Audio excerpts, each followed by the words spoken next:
Welcome, traveler of tales. You've entered the realm of African folklore, a land where animals speak. Spirits bargain, and the clever often triumph over the strong. Our story today is a tale passed from fire pit to fire pit, from elder to child, across generations. It is not written in books, but engraved in memory, rhythm, and song. This is the tale of Kojo boy, unlike any other in the village of Abury, who dared do what no man would. He entered the forbidden forest to trick a spirit. The sun had barely risen over the green hills. Surrounding the village of Abury, the scent of roasted plantains mixed with the wet earth of the rainy season. Children chased goats through narrow clay paths, and the elders sat under the great baobab tree, speaking in low tones about omens and ancestors. But while most children played with carved wooden toys, one boy sat alone, his brow furrowed, eyes fixed on the horizon. His name was Kojo. He was no hunter, no warrior, and certainly no son of a chief. But in that village, he was known for something rarer than muscle or bloodline. He was clever. He could solve riddles no elder could untangle. He could mimic any accent. Craft stories so real that even his mother slapped him once for a lie that was a little too convincing. But he was also restless. Kojo's mind, like a drum that never stopped beating, thirsted for challenge. One rainy evening, as thunder cracked like a whip in the heavens, the elders told a cautionary tale to keep children from straying into the forest. They spoke of a spirit called Eben, the shadow between trees, a guardian of the forest's heart. It was said that any who entered his domain uninvited would never return. He had no form, only a voice, cold, cunning, eternal. No man had ever outwitted Eben, or so they claimed. But Kwku ... he didn't tremble. He didn't shiver. Instead, a smirk curled on his lips, and that night he whispered to himself, "What if the spirit fears being outsmarted?" The next morning, Kojo awoke before the cock crowed. He packed a gourd of water, a talking drum, and a pouch of kola nuts. No blades, no charms, he told no one. As the mist hung thick over Abury, Kojo vanished into the trees. Stepping beyond the sacred line that no villager crossed, the deeper he walked, the quieter the forest became. Birds stopped singing. Even the insects seemed to hush, as if they too feared waking something old, ... something watching. And then he heard it. A whisper, low, dry. It didn't ride the wind. It slithered through the leaves. "You are brave, or foolish, boy." Kojo turned. There was no one there, only shadows, but the air had changed. It felt heavy. Ancient the spirit had found him. The spirit's test, "I am Kojo of Abury." The boy said, steady, "I've come to test my mind against yours, spirit." Laughter, not loud, but layered like multiple voices chuckling at once. Mind? A boy's mind is like an unripe fruit. Sour, useless. Even an unripe fruit can sting the tongue if not careful. Kojo replied, tapping his drum once. The forest paused, then the spirit's voice returned. "Closer now, so be it. 3 trials, boy. Fail one, and I keep your voice forever." "Agreed," Kojo said, smiling. The spirit said, "I speak without a mouth. I'm heard without ears. I have no body, but I come alive with wind. What am I?" Kojo didn't blink. He tapped his drum once, then twice. "An echo," he said. Silence. Then HMPH. Lucky guess. Next, hissed the spirit. "Tell me a truth that is a lie, and a lie that is the truth." Kojo sat, rubbing his chin. Finally, he said, "Here is the truth that is a lie. I will die today. And the lie that is the truth, I fear nothing." The forest trembled. Clever mouth, the spirit spat. But still, only 2 legs. Let us see if they can stand for the final. The forest held its breath. Kwaku had passed 2 trials already. His answers were sharp, his tongue even sharper. But now, standing beneath the ancient canopy of the forbidden wood, he faced the final test. Eben the formless spirit. The whisper in the shadows hovered unseen, but very present, coiled around the trees. Pressed into the mist. To answers, it hissed. To moments of wit, but cleverness, it rasped, can be a brittle blade. Kwaku stood firm, his talking drum tied to his side, his mind spinning not with fear, but with fire. Here is your 3rd task, Eben declared, his voice now layered with growls and echoes. As though every tree now had a mouth. You must make me laugh. Kwaku blinked. Laugh, no riddle, no proverb, no echo or trick. You must make me laugh. A sound I have not made for 500 seasons. If I do not laugh, your soul will sit beneath this forest forever, humming riddles to the worms. Aki's mind raced. How do you make a spirit laugh? One who has watched empires fall, who has seen kings grovel and fools perish. He sat on a mossy stone. Then he smiled. He took out his talking drum and began tapping gently. He chanted softly. Once there was a spirit, so old, so wise, he tried to count ants and lost both his eyes. He tried to outwit a tortoise one day, but ended up stuck in a termite buffet. There was silence. Then a deep, reluctant snort, sound like wind being sucked through a bottle. Kwaku grinned. The spirit was listening. He went on, faster now. He made a riddle with no end in sight, forgot the answer in the middle of the night. He tried to curse a tree, but cursed a rock. Now every spirit mocks him when they talk. Suddenly, the forest shook, not with rage, but with laughter. A booming, ghastly, unearthly sound. Ha, ha ha ha, what you mock me? Yes, Kwaku said, standing proudly. And you laughed. That was the task. The spirit's laughter turned quickly into fury. You dare make light of me. You asked me to make you laugh, Kwaku replied. Coolly, not to flatter you. The trees trembled, but the spirit whispered. You did it. I laughed. I felt something I had forgotten. Joy. Kwaku exhaled slowly, his heart pounding like a talking drum. So now, spirit, he said, you must keep your word. I passed all 3 trials. The spirit paused, and then its voice softened, aged. You are unlike any mortal I have met in centuries, it said. Most come begging. Others flee. You challenge. Then let me go. Or, the spirit whispered. Stay, I could teach you things no man has ever known. The languages of trees, the secrets of shadows. You could be my apprentice. Kwaku was tempted, a power beyond imagining. But he thought of his mother, of the village, of the baobab tree where stories were born. I didn't come to serve, he said gently. I came to prove a truth. And what truth is that? That even fearsome spirits can be defeated. Not with might, but with the mind. There was silence. Then the spirit laughed again, but softly this time, like wind through reeds. Then go, Kwaku of Abori. You have earned your path. A sudden breeze swept through the forest, and where there was once mist and darkness, there was now golden sunlight piercing through the leaves. Take this, the spirit whispered.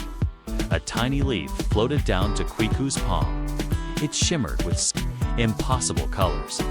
When spoken into, this leaf will repeat your voice in any place, any time. Tell stories, boy. Let your voice echo beyond even me. And with that, the forest began to fade around him. When Kwaku returned to Abori, the villagers gasped. You went into the spirit forest. Are you "Are you alive?" He smiled. "Better? I'm wiser." The elders listened in stunned silence as Kwaku told the tale, leaving out no detail. And as he spoke, something incredible happened. The leaf in his hand shimmered, and his voice echoed twice. The villagers knew then that Kwaku was no ordinary boy. He had become legend to this day. In Aburi and beyond, they still speak of Kwaku the boy who made a spirit laugh. The boy who broke curses with laughter and questions. His story is told at festivals. His name whispered when children ask, "Can wit really defeat power?" And the answer? Always, because intelligence, courage, and creativity. These are the true weapons of heroes.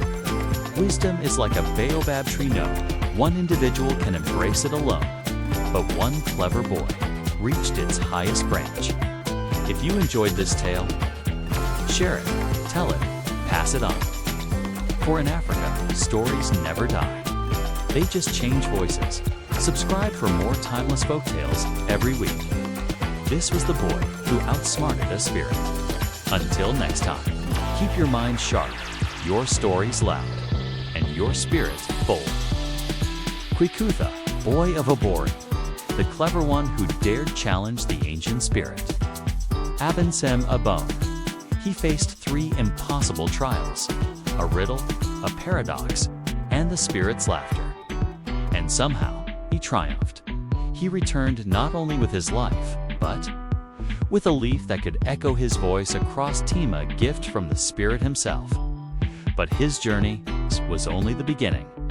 For the moment one story ends, another begins to stir. Weeks passed, then months. In the village of Abori, Kwaku was no longer just a boy. He became the youngest person ever invited to sit at the elders' circle, not to speak, but to listen, to learn. At night, children gathered around him, not for games, but to hear him retell his adventure. And every time he told it, he tapped his talking drum. Man, the enchanted leaf at his side would hum softly, replaying his voice like an echo from the past. He became a keeper of stories, but with fame came curiosity. And with curiosity came envy. One day, a respected elder named Badua, proud, sharp-tongued man, stood before the village gathering. Kwaku is clever, yes, but cleverness is not wisdom, he said. Eyes narrowed.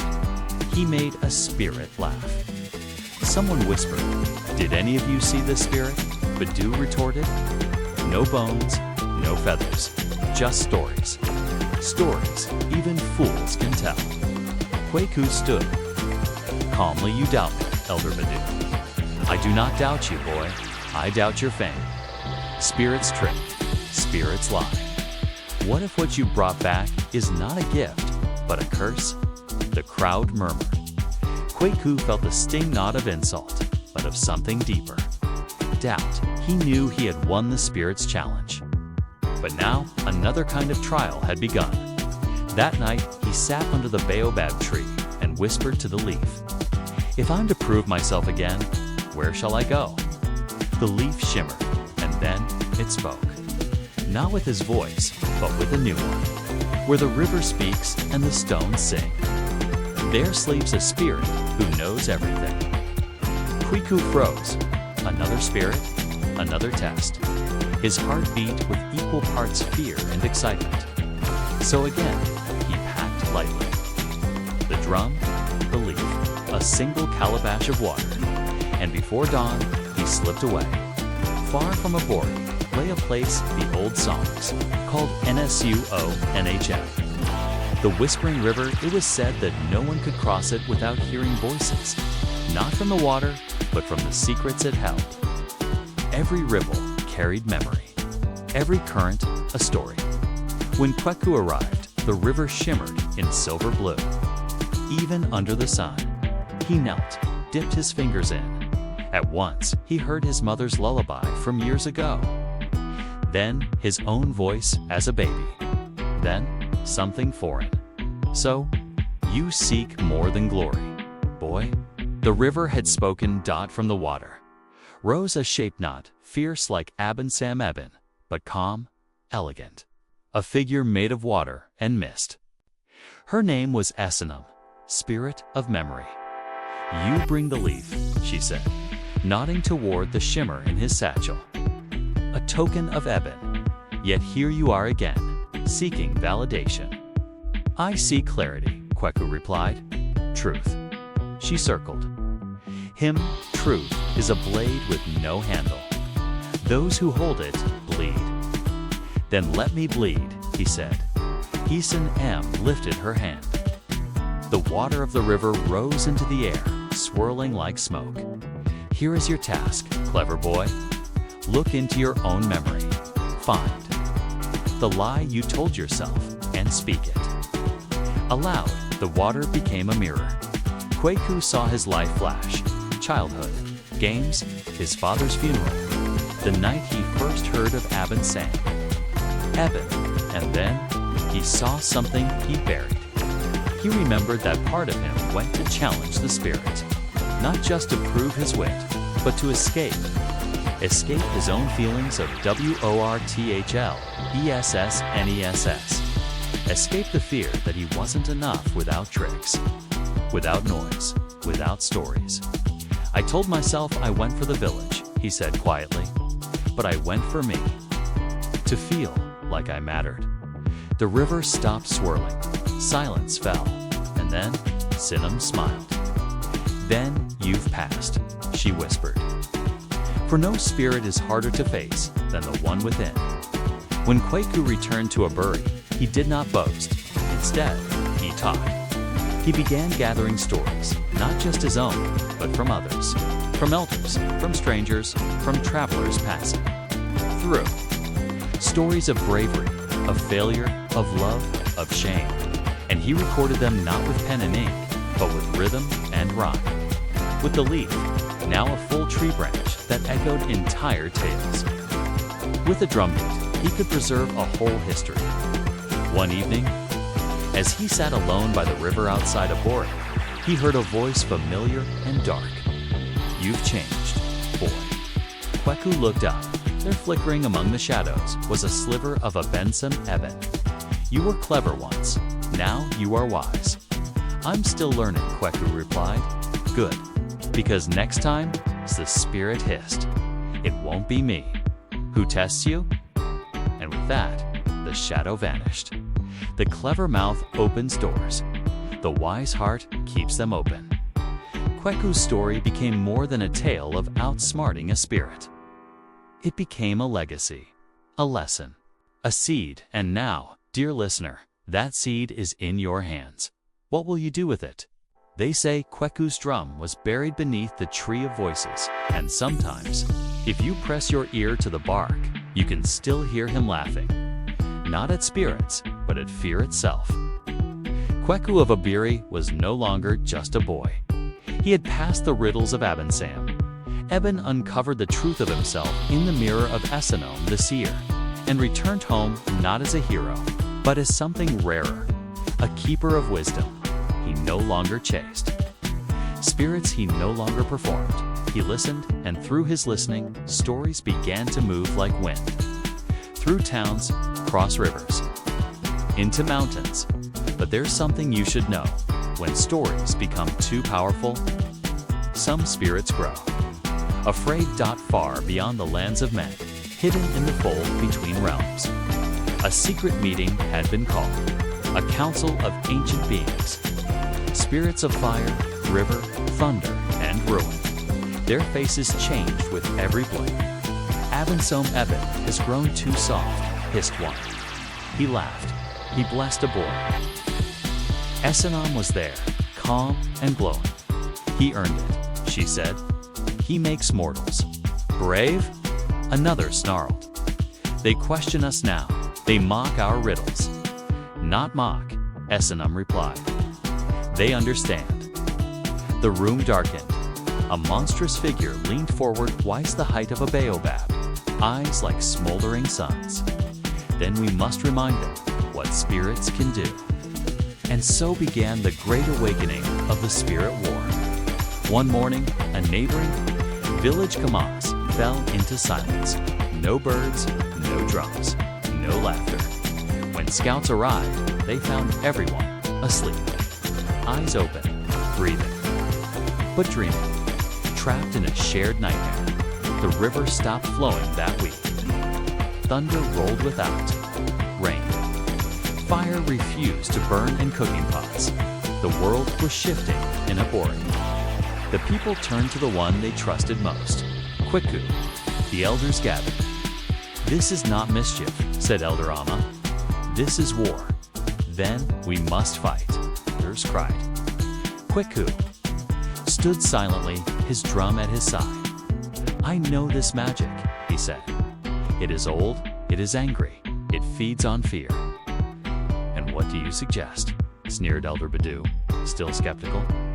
Kweku tapped his drum once, then twice. "I'll go," he said, "but not with swords, not with fire. With what then? With story, with memory, with truth." Kweku walked alone to the edge, Tritha one said to grow between worlds. He pressed the enchanted leaf to its bark. "Open." He whispered, and the tree opened. Inside, light twisted like ropes. Time fell sideways. Echoes of unborn stories buzzed. In the air, Kweku entered the fold between realms. Inside the fold, the spirits rose. "You again," snarled the spirit of drought.